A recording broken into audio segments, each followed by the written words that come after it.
How to change your password on Zangi app. Are you guys facing issues to change your password on Zangi app? If that's so, then this video might help you out. Without further ado, let's get started. First of all, open Zangi app on your mobile device. Once you open the app, now log in into your account with your registered email and password. After you get logged in, now click on your profile. Once you click on your profile, you can see the option for change password. Click on it. Now write down your new password according to your preference.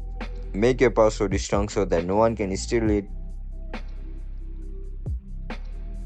Once you write down your password, click on continue. And that's it guys. That's how we're gonna change our password on Zangi app. If you guys found this video helpful, don't forget to like, share and subscribe to our channel. See you in the next one. Bye bye.